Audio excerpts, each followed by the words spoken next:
car, questioned me about men with beards and stuff.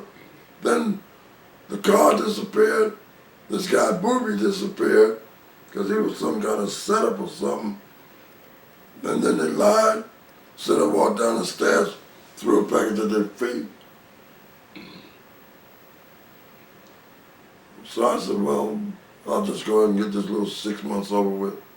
But they sentenced me to 3 years on the pickpocket law. Now I didn't pick no pockets. So how could they send me under that law? But that's exactly what they did. And if anybody say I'm a liar, all they need to do is go and check. They got a thing, what they call get information, freedom of information. You can go back and see it for yourself.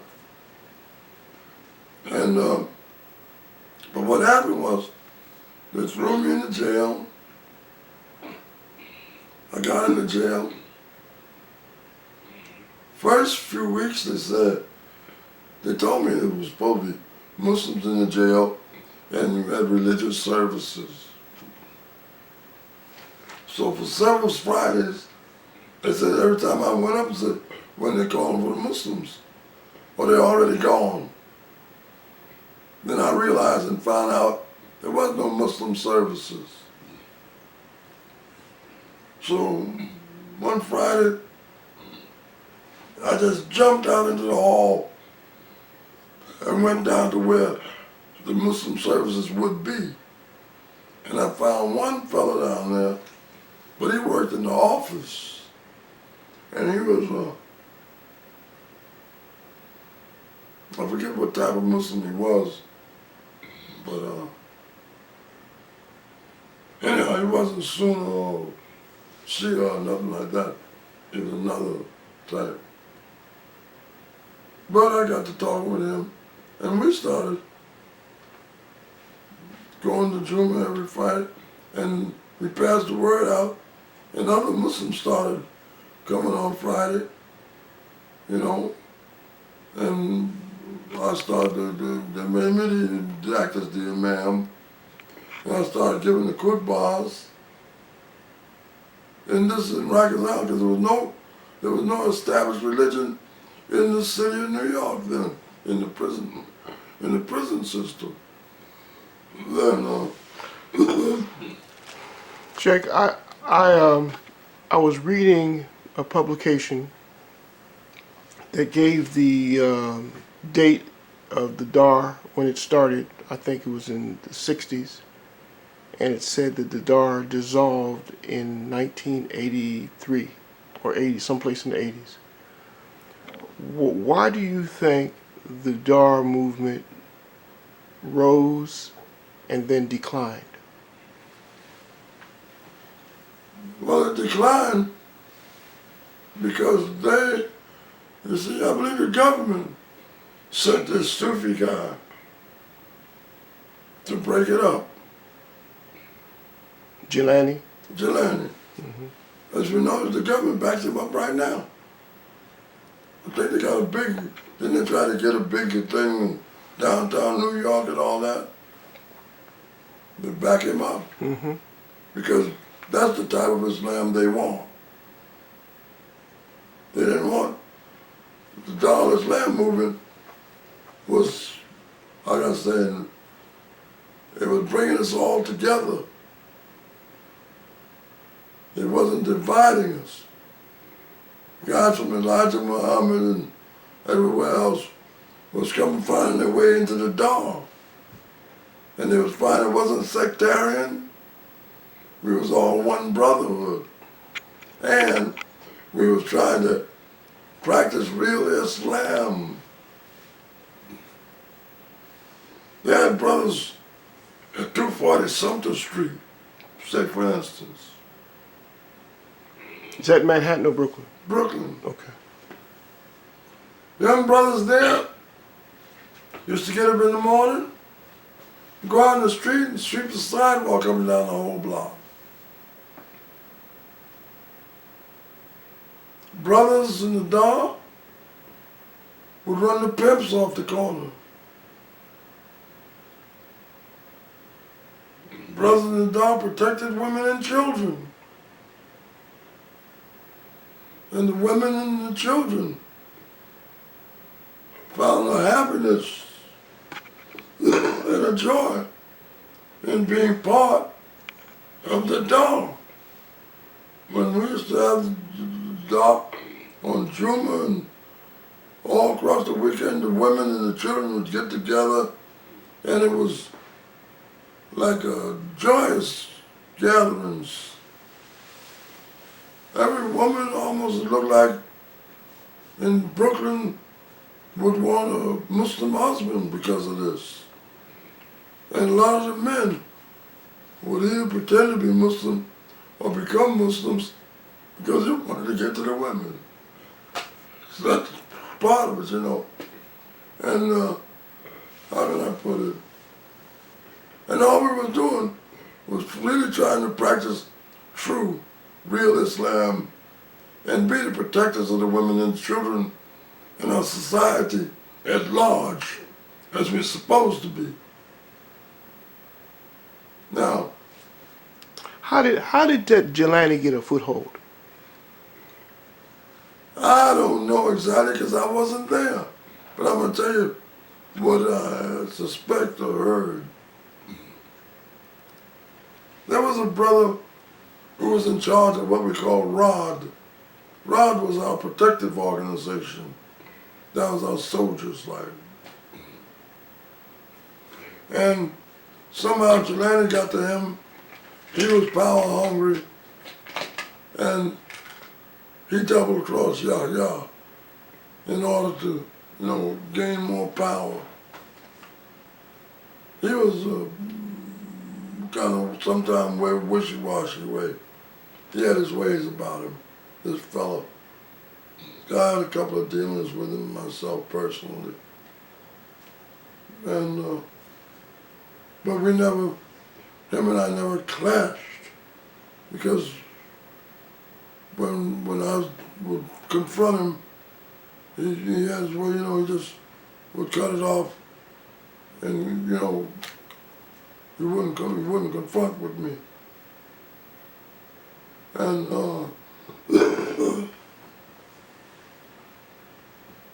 so I think they used Jelani to undermine things. I'm gonna say something that some people might not approve of me saying it this way. But like I told somebody the other day, I said this to my daughter. See, plenty of people had come into the Dar Ul Islam Movement trying to undermine or be subversive and tricky and whatnot. But when I would get wind of it, I would challenge them and confront them and let them out, you know, I'll just let them know I'll kick your butt. You understand what I mean? Get out of here with that crap. And I would run them off. But I wasn't there when Jelani came, because I had run off several people. Once a guy named Baptiste, he tried some kind of inside movement. He had to get out of there. And there was a few others. 5%ers tried moving in, run them off. And I told my daughter, and I mean this from my heart, if I had been there when Jelani came with his foolishness, I probably would have said to Jelani, I heard you a Sufi. And he would have said, yeah, I'm Sufi. And I would have probably said to him something like, well, if you're a Sufi, how you don't know I'm about to kick your ass out of here now? And get him out of there. Because I'm not a violent person ordinarily, but I would do something if people pushed me to it. You understand? And there was others that would back me in it too. Though I never became the imam, because when they asked me to be the imam, I turned it down. I wasn't trying to be the imam. I was just trying to, how do I put it, do my little part, whatever it was, in spreading Islam. It wasn't about, me. Somehow I just never wanted that kind of power. And like I said before, I went through too much establishing, which I did, establishing the Islamic religion in the city of New York's prison system. I went through fights. I was attacked by the prison guards, attacked me, the goon squad. Mm-hmm. And alhamdulillah, I don't know how I did it, but I wanted to fight. I had one night, they called me to the dispensary. And when I got on the line, come up to the nurse, the line, and I didn't know what it was for, but they called me to the line, got on the line, get to the nurse, walked in, she got a needle in her hand. And I said, "What's in the needle, ma'am?" And she said, I said, "No, I don't know." I said, "If I knew, I wouldn't be asking you what's in the needle." I said, "What's in that needle?" She had a needle prepared to stick me in the arm with it. And I insisted, I said, "No, you ain't sticking that needle in my arm till I know what this is about." And she showed me the chart. She said, and said drugs.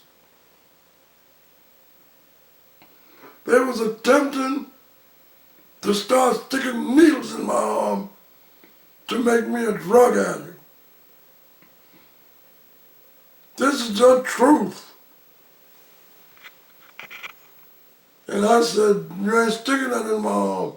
And the guard said something like, "Is it you?" I said, "Yeah. You'll stick that in my arm after the fight." And then the rest of the guys on the line that was drug addicts, they was saying, "I'll take his." Or you got some, another one said something like, "I'll take his veins. You got some nice veins." And they started joking about it. And they didn't stick that needle in my arm. I wouldn't let them stick no needles in me because of that. But they did try that, and there got to be a record, because it's got to be in their file, Freedom of Information. Yes. There got to be a night when I was there, when they called me to the dispensary, and they got me on the list of drug addicts to get drugs, and I never took no needles and no drugs. And if they say they didn't do it, there will be a night when the whole list has to disappear, because I'm in that list. And the only way to get rid of me is to get rid of the whole list for that night. MashaAllah. Sure. But this is the sort of thing that they was doing. You understand? And like I was saying too also,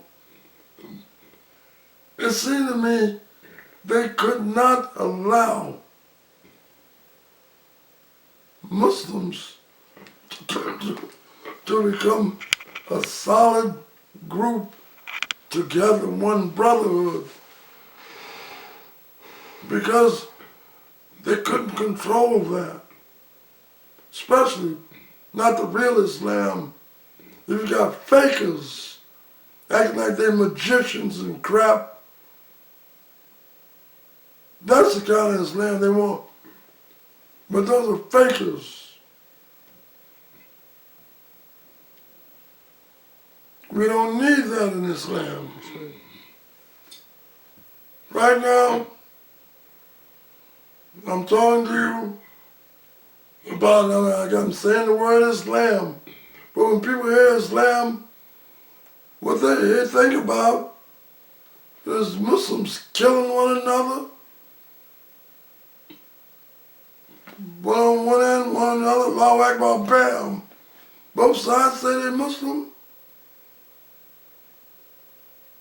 There's a deliberate division among us. They gotta keep us divided. If they don't keep us divided, then they can't defeat us. And if we acted and behaved as Muslims are truly supposed to act and behave, everybody would convert to Islam that got any brains about them. Because especially the women and the children, they will get the protection that they don't get now. Yes. Sheikh, I'm running out of my disk space on this. I'm going to conclude our interview in the comments, but Brother Ahmed had a question. Yes, there was one thing that you had shared with me about the time that you spent on Rikers Island when they gave you the trumped up charge or the dubious charge that ended up being sentenced for 3 years. But can you share with us how long you actually stayed in Rikers Island and why they had to let you go early? What they did, it took 8 months. In the 8 months that I was there, I got Islam started. Muslims was coming about 50 or 75 at a time, was coming to Juma. Islam was growing. Prison guards, from what I understood, was arguing with each other over me. 2 prison psychiatrists called me into their office and warned me and told me that the warden wanted to send me to Mattawan prison for the criminally insane to get rid of me. And they weren't going to do it. They refused to do it. And the warden was about to go crazy because his prison, there was so many brothers was becoming Muslim, and you know, like I said, it wasn't the fake Elijah, the fake. They knew it was real Islam, and they couldn't handle it.